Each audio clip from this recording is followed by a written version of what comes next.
Hola, nuestro querido target humano. Bienvenidos a otro capítulo y como siempre queremos satisfacer a todos nuestros oyentes de diversas formas. Este es un capítulo especial donde retomamos un tema, pero antes de decirles de qué se trata, pues les doy el saludo. Mi nombre es Andrew, estoy junto a Santi y esto es La Propaganda Podcast.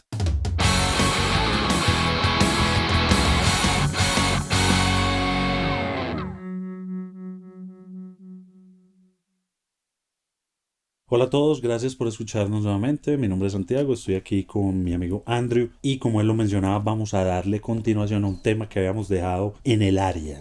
La gente nos comentó bastante que les había interesado mucho las marcas que nacieron o se desarrollaron o potenciaron durante la Segunda Guerra Mundial. Y en el capítulo anterior habíamos hablado principalmente de marcas de los aliados. Hablamos de Ray-Ban, hablamos de M&M's, bueno. Esta vez vamos a hablar del bando contrario, de la Alemania nazi.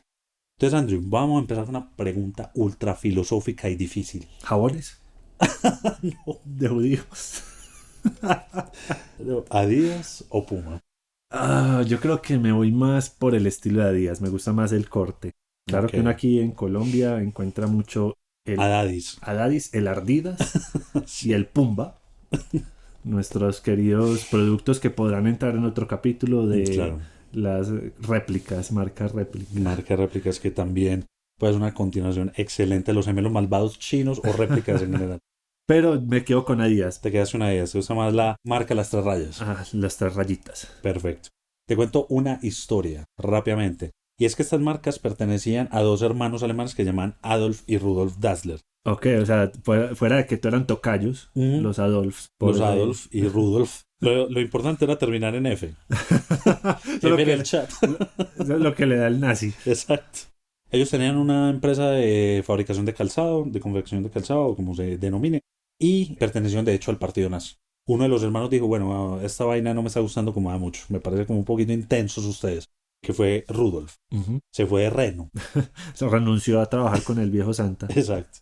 Mientras el hermano Adolf siguió proporcionándole calzado e implementos a los combatientes de la Alemania nazi. Sin embargo, la marca a través de los años pues se ha ido desligando de esta ideología y de hecho en los años 50 y 60 ofreció disculpas al mundo por haber tenido digamos este tipo de comportamiento o de esta alineación. Y si bien hoy se reconoce como dos marcas ultra relevantes en el términos deportivos, porque son, si las vemos en términos de uniformes, de fútbol, de baloncesto, de un montón de deportes, están ahí junto con, obviamente, Nike. Es la pequeña historia de Puma y Adidas. Dándole al poder nazi. Bueno, yo te pregunté, pero yo no te dije con qué marca me iba yo. O sea, ¿Verdad? ¿Vos con cuál te vas? yo soy más de Puma. Vos vas más con el Puma. Sí, creo que el tema de felino ahí me llama más. Te pone a Sí, correr.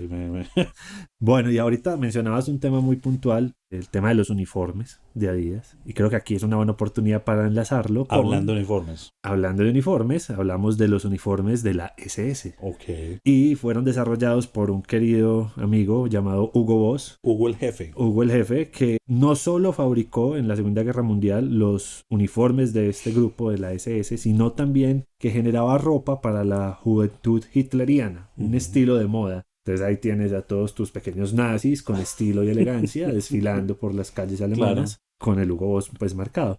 Obviamente esto acompañó a la empresa durante años, esta alianza que se tuvo pues en esa época hizo que a lo mismo que Adidas y Puma en los posteriores años a la guerra tuviesen que pedir disculpas, dar un segundo paso y cambiar un poco la dinámica y la forma en la que trabajaban para poder recuperar el posicionamiento como una marca de moda y elegancia que hoy en día sigue siendo de alta gama. De alta gama, de alto renombre, Costura. de alta costura.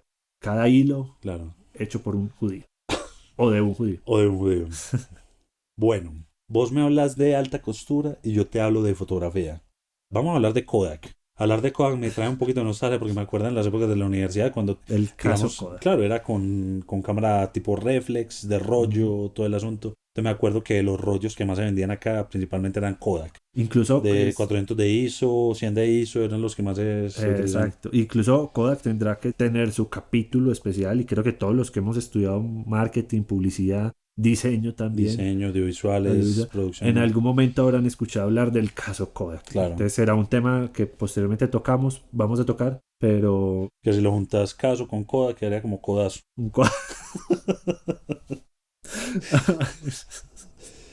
Bueno, ¿Qué hizo Kodak ¿qué hizo aparte Kodak? de existir con los nazis? Bueno, primero hay que aclarar algo, y ellos no pertenecían al partido nazi como tal, pero sí se aprovecharon la coyuntura bélica que había en ese momento, porque evidentemente para un tema de espionaje se necesitaban tomar fotografías, tanto aéreas como en tierra, todo el asunto. Entonces Kodak facilitó sus productos, sus cámaras a los nazis. Le dijeron, vea, compren volumen, nosotros les fabricamos las cámaras como ustedes las necesiten y nos podemos utilizar como herramienta para la guerra.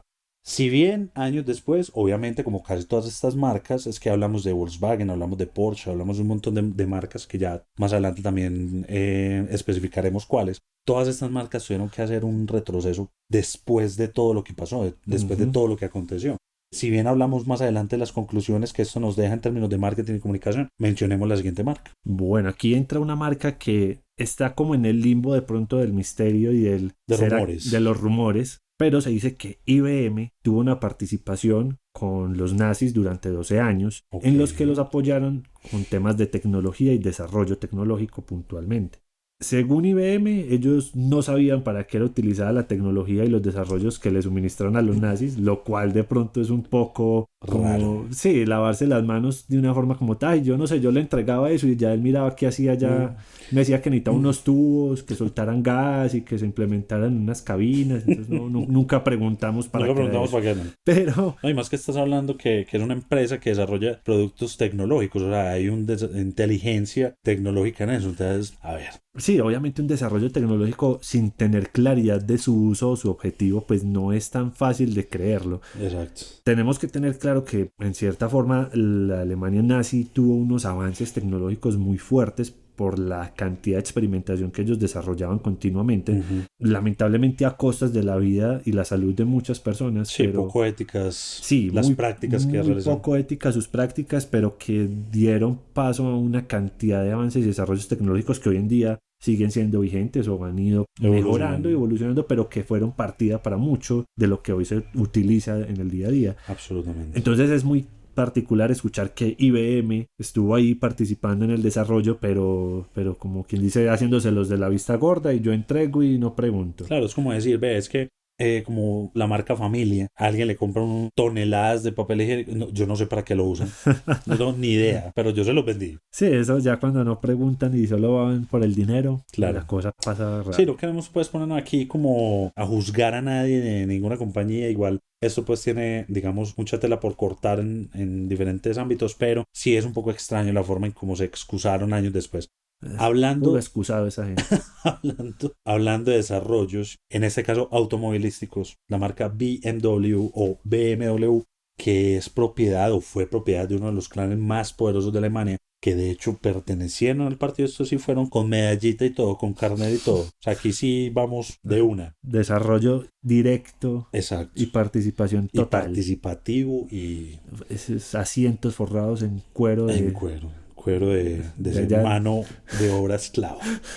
Si bien sabemos y conocemos el día de hoy como vehículos de alta gama, motocicletas también de alta gama, alto cilindraje, pues para la época desarrollaron una gran cantidad de vehículos para la guerra. Tanto vehículos de lujo para que los generales, coroneles o oficiales de alto rango se desplazaran, se movilizaran, como motocicletas especiales para los determinados campos donde se desarrollaba el tema bélico. Obviamente, y también una incidencia en los motores de avión, o sea, todo lo que tenía que ver con ingeniería automotriz, estaba BMW implicada en la Alemania nazi. Se involucraron de lleno con el partido. Exacto. Y me imagino que como la mayoría de las marcas... Le dieron motor le dieron impulso. Le dieron impulso a los nazis. A los nazis. Y me imagino que como suele suceder o sucedió con todas estas marcas, en algún momento tuvieron que salir a pedir disculpas y obviamente ponerse en una posición de comprensión también desde cómo era la época, dónde estoy yo como empresario, dónde se ubica mi empresa y a qué consecuencias me enfrento también, porque tenemos que entender que igualmente muchas de estas marcas estaban desarrolladas directamente en Alemania o habían nacido directamente y llega pues este tipo de régimen o estas ideologías nazis y los posicionan y los presionan Exacto. a que tengan que tomar una posición frente a la guerra, y obviamente pues si te vas en contra no creo que el resultado hubiese sido muy favorable. Totalmente. Pero hay otro pequeño vehículo, otra pequeña marca que le vamos a dar aquí como un plus. Exactamente. Nuestros amigos franceses de Renault o Renault, Renault. como se dice coloquialmente. La Renault. Sí, si bien no eran los únicos, BMW no era la única fabricante de vehículos y tema automotriz, también Renault estuvo implicada, pero más que todo por un tema de lo que mencionabas ahorita, un tema de presión, un tema ya cuando Alemania invadió Francia, se apropiaron evidentemente de la mano de obra, se apropiaron de las fábricas, se apropiaron de los recursos de los franceses, entonces las fábricas como la de Renault tuvo que seguir produciendo, pero esta vez para la Alemania nazi. No se sabe, esto digamos es una línea delgada entre si fue realmente bajo presión o si digamos el dueño de la época accedió amablemente, esto pues nunca lo sabremos. Entendemos que era un contexto, como lo decía, es un tema bélico, una guerra que se está desarrollando. Sin embargo, años después, cuando terminó la guerra en el 1945, fue acusado de traición, fue sentenciado y su compañía fue expropiada a los herederos del dueño de la empresa. Y ya pasó a otros dueños. Obviamente, como todos estos casos, no se sabe a ciencia cierta hasta qué punto fue, digamos, por conveniencia comercial, por alineación a la ideología o porque, digamos, generó una presión, amenazas, en fin, un montón de cuestiones ahí. Sí, porque en esa última es como lo que mencionábamos anterior, es porque les tocaba, o sea, era eso o la muerte, pues creería yo que no había Claro. como más opciones o más caminos. Pues imagínate que llegue aquí y nos invaden en la Alemania nazi y le dicen a Arepa Sari que les empiece a hacer arepa. Entonces ya se vuelve una arepa nazis. La arepa nazi. Ay, Dios.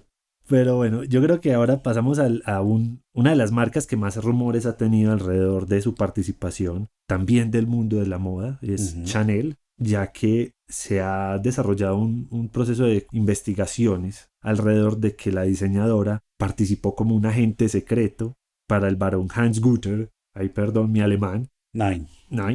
Y esta participación fue durante los años más complejos de Europa en la Segunda Guerra Mundial. Claro, estaba el nazismo, vamos, en pleno apogeo en Europa y evidentemente tenía muchas personas influyentes y demás, digamos que sobre las cuerdas o muy presionadas. Este podría ser uno de los casos, Andrew. Incluso es muy complejo porque se dice que ellos tenían, Chanel como empresa tenía número o código de participación, el F7124 era su código de participación.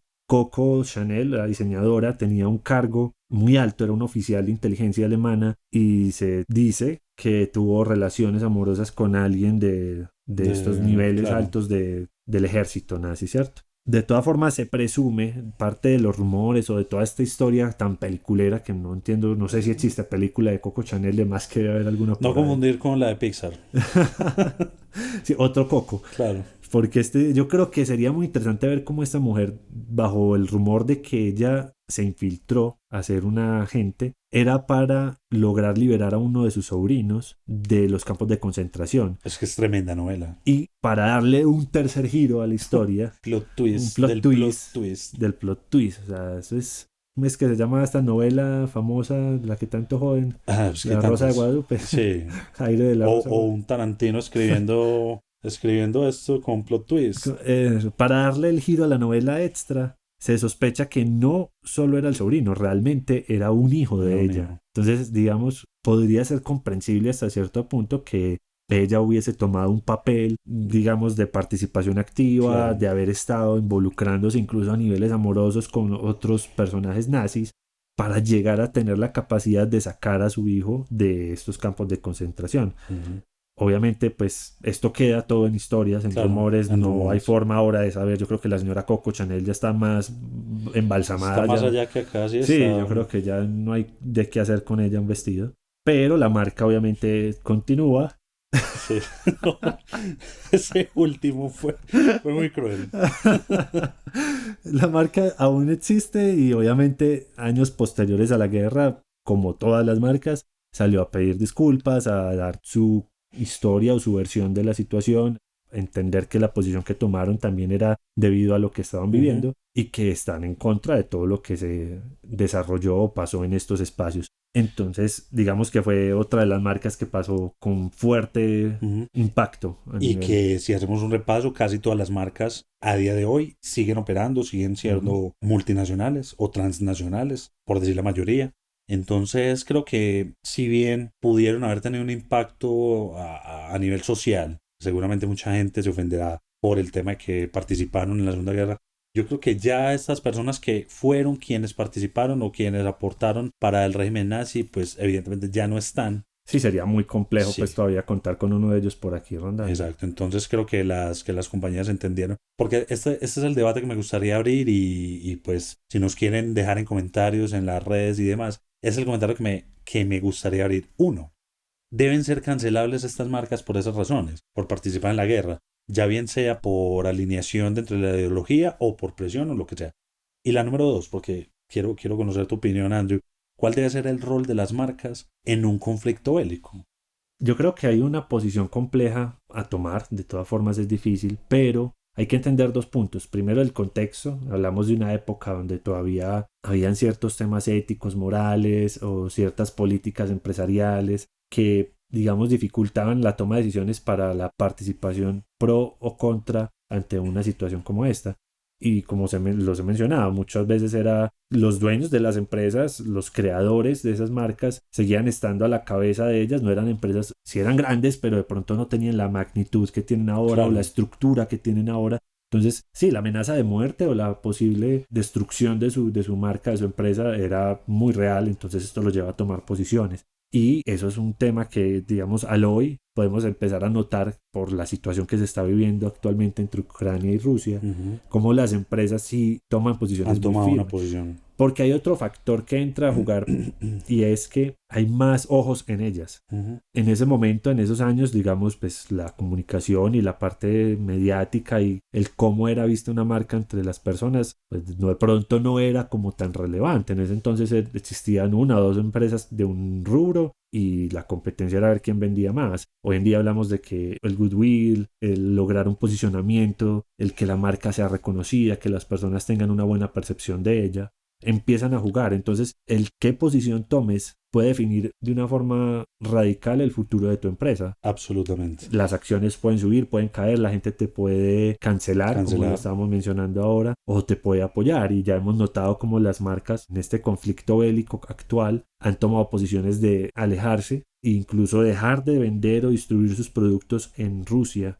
Y desde muchas índoles, hablamos de marcas deportivas, marcas de videojuegos, marcas de comidas. Casi todas las industrias han tomado posiciones, algunas están calladas, pero otras que tienen ese ojo público encima, tienen que dar una posición, porque si no, pues empiezan a generar también otro tipo de rumores. Entonces mi posición es como analizar y entender muy bien los contextos de cada una de estas épocas en las que las marcas se han enfrentado a un conflicto bélico. Totalmente. Yo voy a añadir algo a lo que comentaste para cerrar este capítulo. Estoy totalmente de acuerdo con que las marcas, o sea, si bien el conflicto entre Ucrania y Rusia a día de hoy, lo que está sucediendo, no se compara, y esperemos que no se compara nunca a lo que fue un suceso como la Segunda Guerra Mundial, tiene mucha incidencia en el mundo porque tenemos mayor capacidad de conocer lo que está pasando a tiempo real que lo que pasaba en los años 40 y 50 del siglo XX. Entonces hay más implicación de las personas. Total, es que incluso mira la situación. ¿Cuántas de estas marcas hoy muchas personas no saben que tuvieron esa participación? Exacto. Y de pronto incluso, pues nosotros estamos mencionando algunas dentro de estos capítulos, pero como les comentábamos, puede incluso contarse con una tercera parte del capítulo porque hay más. Entonces, cómo incluso la comunicación, la publicidad, las redes sociales hacen que un nombre, una marca sea muy visible. Entonces, claro, en ese momento la gente ni se enteraba, pero hoy en día es inmediato. Hoy en día es imposible, hoy en día es imposible que no haya una implicación de las personas y que, por ejemplo, a sus marcas favoritas les exijan ciertas posiciones, ciertas posturas, ciertos comunicados que deben hacer. Entonces, ya lo que se debe tener muy presente es que en estas decisiones de marketing, en estas decisiones de comunicación, deben estar totalmente alineadas y coherentes con el mensaje que le quieren transmitir a su público. Entonces, no es simplemente porque esto es tendencia, no es simplemente porque es un tema de actualidad, porque esto está sucediendo, no. Es un tema que realmente las marcas deben implicarse a niveles de ¿creemos en esto o no creemos en esto? Sí, incluso creo que será un tema muy, muy interesante para tocar en otro capítulo de decisiones que pueden ser polémicas que han tomado las marcas. Perfecto. Y bueno, hablando de prohibición y de cancelación, para el Tenemos- siguiente capítulo tenemos una perla, es un tema muy particular, la cancelación o la prohibición de productos en países del mundo, marcas que no pueden venderse o que por alguna razón no se han podido distribuir en ciertos países y que pueden tener muchos tipos de connotación. Va a ser un tema muy interesante. Muy interesante. Ahí les dejamos la pepita de La oro pepita lista de oro. para el próximo capítulo. Andrew, nos vamos. Nos vamos. Muchas gracias a todos por escucharnos, por acompañarnos. Les mandamos un abrazo muy fuerte, nuestro querido Target humano. Y un agradecimiento especial a Tata por su apoyo en todo el proceso de producción. Nos escuchamos por iBots, Spotify y YouTube. y YouTube. Y síganos en las redes como La Propaganda Podcast en Facebook, Instagram y Twitter. Denos sus comentarios, denos sus aportes, qué temas les gustaría seguir escuchando. Si tienen dudas, comentarios, estaremos ahí para responderlas. Like, compartan. Suscríbanse al canal. Uh-huh. Eso nos ayudaría muchísimo. Y bueno, los esperamos con el siguiente capítulo. Gracias a todos. Un fuerte abrazo.